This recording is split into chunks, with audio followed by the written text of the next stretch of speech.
Jai Bhim, Jai Vallivasi, Jai Savidhan, Jai Bharat. Today is Sunday, and first of all, I'm really thankful to MNT News Network for giving me this opportunity to speak on the topic on Omprakash Walmiki ji. Today is 30th of June, and today is a very special day. And on this special day of Omprakash Walmiki ji, he was born, and today is his birthday. So before we start, let me give all the listeners best wishes on his birthday. And to pay tribute to Om Prakash, we are discussing about himself and his literary contribution and impact made by his autobiographical book, JOOTHAN. The unheard and ignored voices in Om Prakash Walmiki's JOOTHAN is the topic for today's discussion. So today we are going to discuss about his book, his autobiography, which is a very famous autobiography, and it has got several awards also. On this special auspicious day, we are going to discuss about his book, Jutan, his autobiography, Jutan, what it says. So basically, if we see why Om Prakash was forced to write this autobiography. He describes basically in the preface of the book that it is about the real life experiences of the untouchables. Normally, these untouchables they didn't find any space in the literature. So let us first try to understand who these untouchables are. Basically, why they are the victims of this caste system. So if we see the age-old Varna system, which was a three Varna system in the initial stage, which got converted to the four Varna system. So this vertical four Varna system, which comprises of Brahman, Kshatriya, Vaishya, and Brahman, Kshatriya, Vaishya, and Shudra. So this is the four Varna system that it was prevailing in the Vedic period. And when this four Varna system was converted into the fifth or outcast Varna, which was called as the untouchables, who were not a part of this particular Varna system. So these were the untouchables who were away from this Varna system. So basically, even in Dr. Babasaheb Ambedkar, his work in 1948, he describes in his book the untouchables, who were they and why they become untouchables. So in this book, he particularly describes how these untouchables were formed, or how these people were get segregated from the main fold system, from the main system of the society. Dr. Ambedkar says that untouchability began after the great struggle of supremacy between the Brahmins and Buddhists. When we see that when this system of four Varna was formed, they had given specific rights to these all four Varnas. And if we see, Brahmins were the supermost at the top pyramid of this vertical system. And they keep most of the rights, and to controlling mechanism they had kept in their own hands.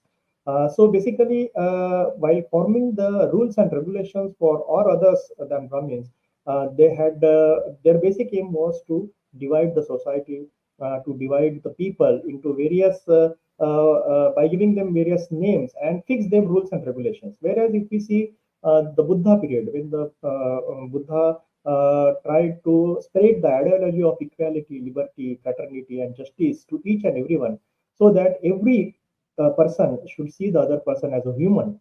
So basically, there is a fight between these two ideologies. One ideology was for to maintain the supremacy.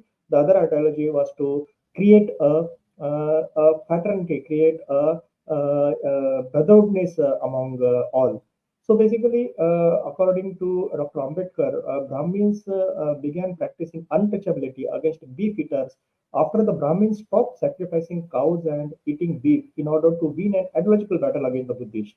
So basically, untouchables are basically these Buddhists who were kept away from the main fold of the system, because Brahmins were knowing that if all people are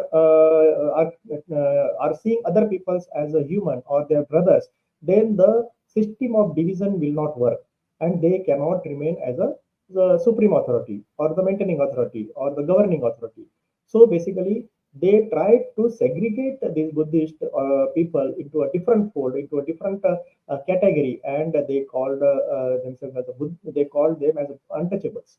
So basically, if we see these untouchables are Buddhist, so Brahmins developed the system so that Buddhist people they can be segregated and kept aside. So if we see the latter history, we can see that most of the rules were made for these untouchables so that they cannot think of even uniting, even think of creating brotherhoodness, creating humanness. And even in Manusmritis and all, we see that whatever the rules and regulations were made for these untouchables, it was very, very unhuman and painful. These marginalized section of the society, these untouchables, even Omprakash Walmiki ji, in his autobiography JOOTHAN, he says that the marginalized section of the society, especially these untouchables' life, is very painful. We have grown up, he says about himself that we have grown up in the social order that is extremely cruel and inhuman. So basically, he writes in Newton, the details of my childhood, he explains that the details of my childhood and adolescence in a small town in northern India were casteism and untouchability, which was accepted, where untouchables were cleaning the latrines and carried the excrement over their head, which was very unhuman, uh, which people cannot even think of. When they asked these untouchables, when they were asked for water, it was poured into their cupped hands from a distance. So they were not also allowed to give water. They were also not to take water. So no one untouchable studied with me in my school. He explains that there was not a single person from the untouchable community who was studying with me in my school or later even at the college days. So this book is the life story of being born in a Chura caste and growing up in Barla in the northern India. We see that he was born in the northern India state in the Barla. So, Omprakash Walmiki ji, who is a noted Hindi writer from the North Belt, he raises several questions related to his caste in this award-winning autobiography, Jutan. And this Jutan is a narrative of the life experience of scavengers, particularly who were called as Bhangis or who were called as Chudhas from the North India. And this specific naming culture, if we see, it was given by the Arya Brahmins who had created this caste system. So jutar also refers to the scraps of the food left after the meal. What does jutar mean? Juta. So it comes from the Hindi word and it refers to the scraps of the food left after the meal for someone else. Jutan literally means food left on the eater's plate, usually destined for the garbage pail in the middle class urban home. However, such food would only be characterized jutan if someone else besides the original eater were to eat it. So the book describes the societal oppression and the problems that he faced while growing up as a boy from the marginalized section of the society. India's untouchables, they were being forced to accept and eat this jutan for centuries, and the word encapsulates the pain, the humiliation, and the poverty of the community forced to live at the bottom of the India's social pyramid, this in the vertical system of the society. And these untouchables were kept at the bottommost part of the this vertical triangular pyramid. Describing about his childhood, Om Prakash Walmiki says that the homes of the Chudas or Bangis or scavenging community were on the edges of the pond. All the women of the village, young girls, older women, even the newly married brides would sit in the open space behind these homes at the edge of this pond to take a shift. So basically, these areas of this scavenging community was kept away from the main village, and in between there was a river or a pond, and this pond was dividing the identity between the villagers and the scavengers caste. So they were kept away from the pond so that it is notified, it is identified very easily that who these people are, not just under the cover of the darkness, but even in the daylight. These people were allowed to take a sheet. The Purda observing the Tyagi human, basically the other part of the pond, they were called as the Tyagi people. And these Purda observing Tyagi human, their faces covered with their sari shawls around their shoulders and found relief in this open air lighting. They sat on Dabowali shores. So this was called as Dabowali was a name of the pond, and they sat on the Dabowali shore without worrying about the decency exposing their private parts. The stench was so overpowering that one could choke within a minute. The pigs were wandering in the narrow lanes, the naked children were wandering here and there, dogs were wandering here and there, daily fights were there. So this was the normal environment of my childhood. And if the people who call the caste system an ideal social arrangement had to live in this environment for a day or two, they will come to know what the untouchability means or what how the people, how the untouchables, how the scavengers, they live in this particular period, in this particular area scenario. Untouchability was so rampant that while it was considered all right to touch the dogs and cats or cows or buffaloes, but if a high caste person happened to touch a chuda, one got contaminated or polluted. So this was the situation. They were treated in such a manner.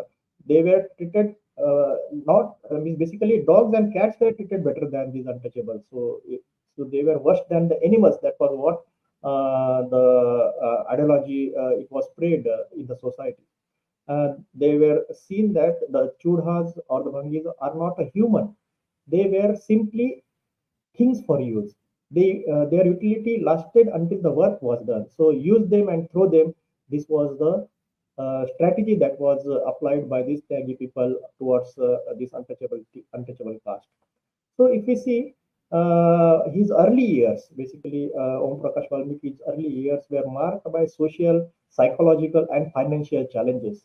About his school life also, he writes in this particular book, he writes that I had to sit away from the other students in the class. And even that wasn't enough. I was not allowed to sit on the chair or a bench.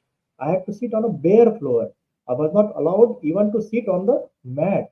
Sometimes I have to sit away behind everybody and right to the near to the door. From there, the letters on the board seemed faded. Could not see the letters on the board. The children of the Tyagis would tease me by calling me as Chuda Kahika. Sometimes they would beat me for no reason. This was an absurd, tormented life that made me introverted and irritable. If I got thirsty in school, then I had to stand near the hand pump. The boys would beat me in any case, but the teachers also punished me. So not only boys, the teachers were also punishing him without any reason. They tried all sort of strategies so that I would run away from the school and take up the kind of work for which I was born. So this was basically the system that was developed by the Arya Brahmins who had created the caste system, who had created the rules and regulations for each and everybody. So they were not allowing the children of untouchables to study, to take education because they wanted them not to take education, not to develop, not to stand on their own feet. Otherwise, if these people again, if they are educated, they can stand at their own feet and they can again challenge this system, caste system. So they were not allowing. They were trying their best to maintain the system. They were trying their best to not to get education to the untouchable caste. So one day, the headmaster, who was the school head, Mr. Kaliram, he called me to his room. He said that go and climb that tree, break some twigs and make a broom, and sweep the whole school clean as a mirror. So he is told that as a part of your school activity, you should clean because that is the work that you are doing for ages. So go to that prince that basically teacher who was supposed to give education to the children. Their basic aim is to give the education to the children, but they are trying to maintain the Brahminical system and they are trying to maintain the supremacy in such a manner. So they are telling even the students of the untouchable to clean clean the school, to clean the classrooms. And Om Prakash Walmiki was forced to do that one. And not only that, basically after cleaning the whole school, again the principal came and he said that go and sweep the playground. So the playground of the school was very very big. The playground was such a big that my small physique could handle, and in cleaning it, my backache it began to backache for this small child who went to get the education in the school, but he was forced to not only clean the classrooms but also the playground. So he was. This is how he describes his life, his early life, childhood life in his book Jootan.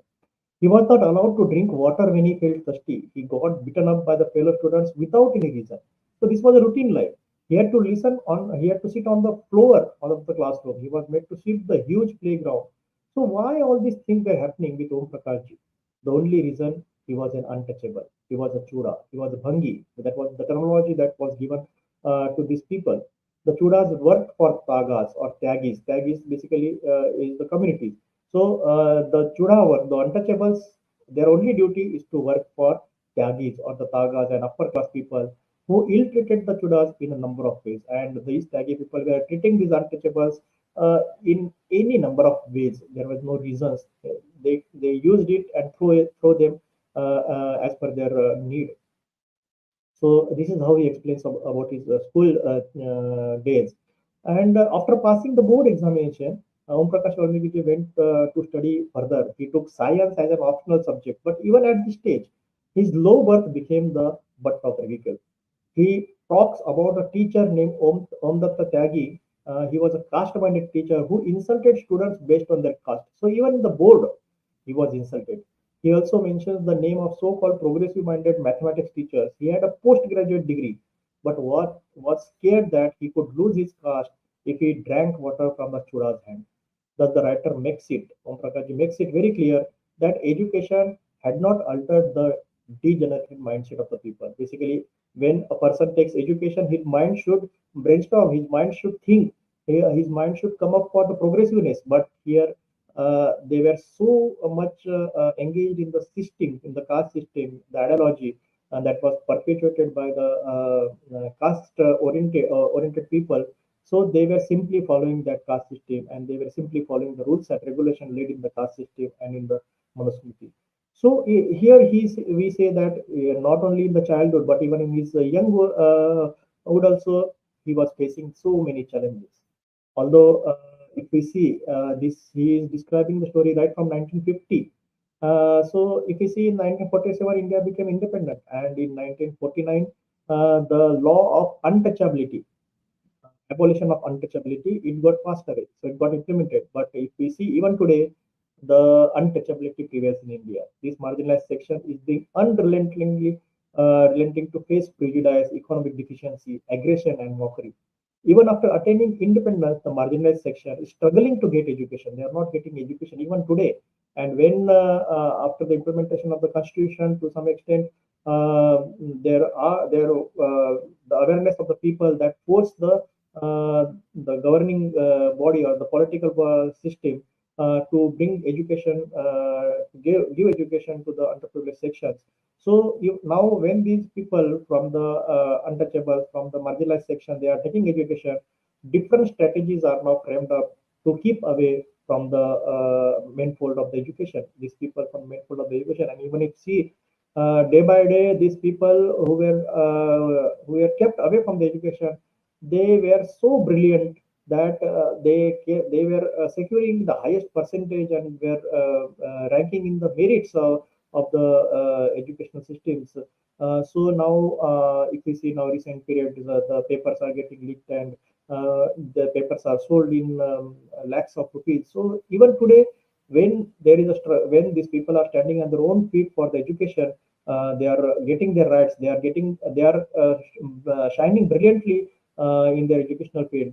The alternate system is being getting developed so that again these people are getting affected with by the education. So see, this overall strategy, this overall ideal mentality is not getting changed even after the abolition of untouchability law is passed, even after the independence, the constitution is getting implemented. Still, in the society, if we see in many factors, the people or the people who have developed this system, they are again trying back to make this system implemented in every nook and corner of the society.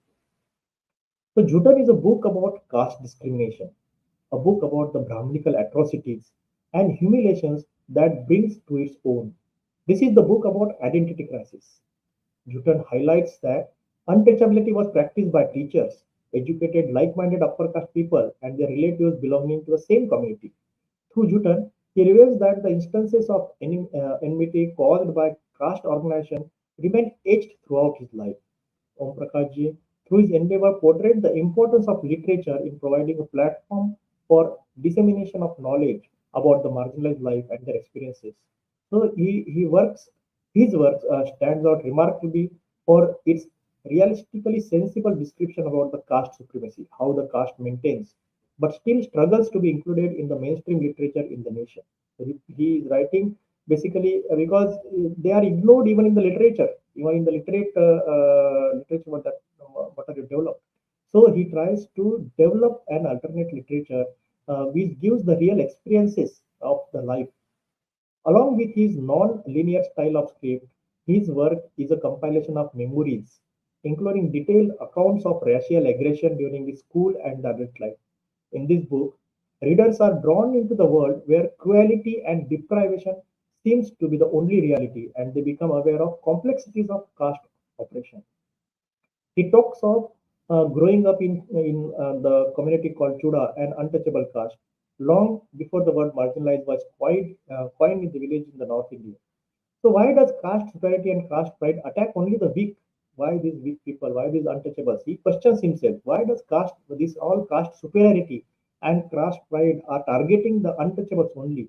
Why these so-called Hindus are so cruel, so heartless against this marginalized section? He questions. So basically, Valmiki raises his voice against the custom of low caste. Even he explains how the system is prevailing, not only in the education, but how it is prevailing in day-to-day life. So when there is a marriage in this particular low caste community, so he says that there is a custom of low caste bride and bridegroom going from door to door to pay respect to the upper caste people, these Tyagi peoples. And Omprakash Walmiki opposes it vehemently, saying that the bridegroom goes from door to door at his own wedding. It is so helpful. The bridegrooms of the higher caste don't do have to do that. Means it should have the reverse also. If the lower caste bridegrooms are going to the upper caste people should also, when they are married, they should come to the lower caste people. But it is not happening like that. Only lower caste people are forced to go to the upper caste people. He makes these people realize and arouses the consciousness that it is the caste pride that is behind this centuries old custom. The deep chasm that divides the society is made even deeper by this custom. So their custom is maintained. It is a conspiracy to trap us in the whirlpool of inferiority. So they want to create inferiority complex among us, among the untouchable community. So that's why they are trying to maintain the system. Om Prakash holds caste responsible for the inhuman treatment and the discrimination practiced against the marginalized section. So basically, he was a poet as well as a very good storyteller. He was also written on critical questions related to the marginalized people in his literature. His story collections have been published and they contain one of the most touching and influential stories. Om Prakash Valmiki ji raised the voice of marginalized section vocally in his literature, in literary forums. As a person, Om Prakash Walmiki ji was very easygoing, bold, and courageous to tell the truth of his thinking. Om Prakash Walmiki ji has an important role in the development of the marginalized literature, particularly in the Hindi belt. If you see, there was no literature in the Hindi belt, and he took a step to bring out such literature. He's one of the top writers who have got respect and place in his literature because of his style of writing. Literature, his creation is such a way that even the upper caste people they are reading, they are the readers of his literature. He was a man of versatility. He has composed a poignant composition on the strength of his talent and ability, and he had already proved in his autobiography. So, as we know, India became independent in 1947, and this book depicts the story of his life after 1950. So, untouchability, though it was abolished, but still it is prevailing. And it clearly indicates that the discrimination and exclusion of this marginalized section of the society is still prevailing. Even today also, we see so many cases of untouchability prevailing in different forms. And even Om Prakash Walmiki ji was influenced with the ideology, with the literature of Dr. Ambedkar. And it was Dr. Ambedkar in the 20th century who took up the cudgels against the injustice and exploitation meted out to this marginalized due to the caste discrimination. Dr. Ambedkar held Hindu religion and its teaching responsible for the fate of these untouchables. He had declared, you have got to apply the dynamite, he said, you have to apply dynamite to the Vedas and Shastras, which are denying any part of the reason. Not only this, he on 25th December 1927, he burnt a copy of Manusmriti in a bonfire as a Manu, the ancient sage, is believed to have formulated the laws of pollution and untouchability. So whatever the laws are there, he burned that copy of Manusmriti so that the people could come to know about the inhuman behavior that is prevailing in the society.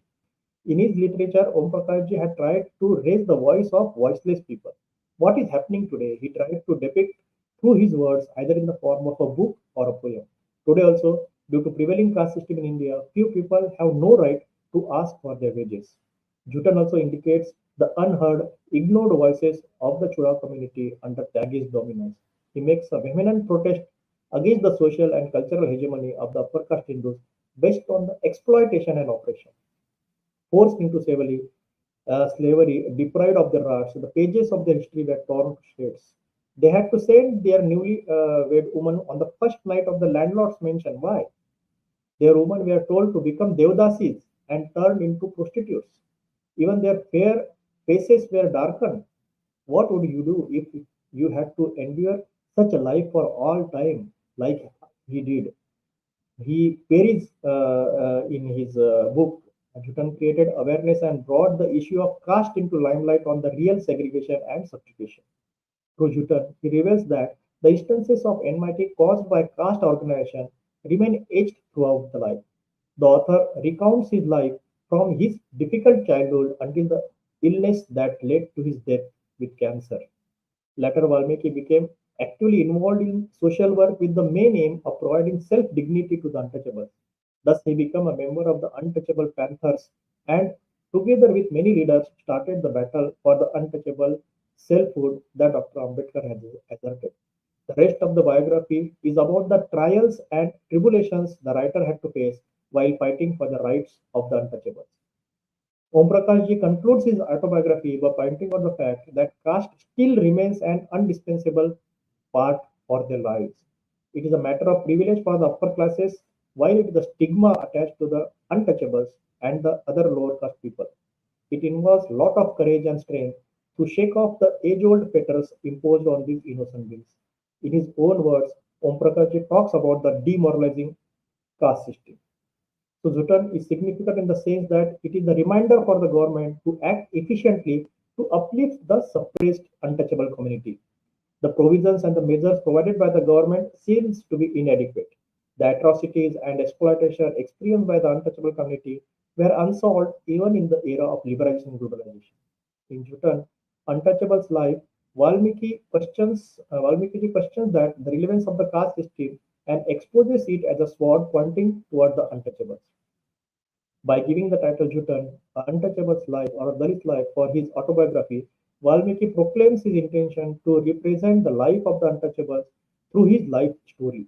The term Jutan symbolizes the hardest hardships suffered by the low caste people of India for centuries of alienation and isolation. Besides Jutan, which was written in 1997, Om Prakash Valmiki had published three collections of poetry: Sadiyon Ka Santa in 1989, Bas Bahut Ho Chuka in 1997, and Ab Aur Nahi in 2009. He also wrote two collections of his stories, Salam in 2000 and Guspetiye in 2004. In addition, he wrote Untouchables Sahitya Ka Saundarya Shastra, or he wrote particularly Dalit Sahitya Ka Saundarya Shastra in 2001, and a history of Valmiki community, Safai Devta in 2009. He has also written a play, Do Chehra. His 15 stories have been translated into English for the collection Amma and Other Stories in 2008. He has also been honored with the Sahitya Bhushan Award in addition to the receiving Dr. Babasaheb Ambedkar National Award in 1993 and the Parivesh Samman in 1995. His one of the poem Thakur Ka Kua became very famous. I will try to recite the same with you in Hindi and English. चूल्हा मिट्टी का, मिट्टी तालाब की, तालाब ठाकुर का. The stove is made of mud. The mud is sourced from the lake. The lake belongs to the landlord. भूख रोटी की, रोटी बाजरे की, बाजरा खेत का, खेत ठाकुर का. We have a hunger for the bread. Bread made of pearl millet. Pearl millet grown in the fields.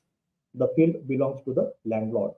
बैल ठाकुर का, हल ठाकुर का, हल की मूठ पर हथेली अपनी, फसल ठाकुर की. The bull belongs to the landlord. The plough belongs to the landlord. The hands on the shaft of the plough are ours. The harvest belongs to the landlord. कुआं ठाकुर का, पानी ठाकुर का, खेत खलिहान ठाकुर के, गली मोहल्ले ठाकुर के, फिर अपना क्या, गांव, शहर या देश. The well belongs to the landlord, the water belongs to the landlord, the crops and the fields, these also belong to the landlord, the lanes that run through these neighborhoods, that also belongs to the landlord. Then what is ours? The village, the city, or the nation? So, in such type of creative poem, what he wrote, he tried to pass on the message through his poems, and he described the unhuman treatment, the laws which were governing the society, and he described the brutal treatment these untouchables were getting in his poem. So, such his poem is a very means giving the message, clear message of the type of system that is prevailing today. So the experience tells the truth. It's happening for thousands of years. The caste system creators wants to maintain this caste system. The untouchability is still prevailing today, so that these the creators of this caste system, the 3% Brahmins, can rule over the 97%. This is what the strategy of this ideological mentality is going on. So, what is the solution? Today also, the 85% Mulnivas indigenous people are being ruled by these 3% Arya Brahmins. They want to maintain the caste system by the hook or crook. For this, they are engaging the 52% OBCs in different festival mood and made them slaves. They are engaging themselves so that they should not think, they should think only to enjoy. OBCs are made ignorant. 3% Brahmins don't give any time to think to OBCs. Their mind is completely brainwashed. They are made to simply follow what Brahmins are saying. They are not allowed to ask or raise their voices. The voice of these 85% indigenous Mulnivasis was raised by Rashtrapita Jyotiba Phule, Dr. Ambedkar, Shahu Maharaj, and all. They had given the path of light to unite, organize, and reach the voice.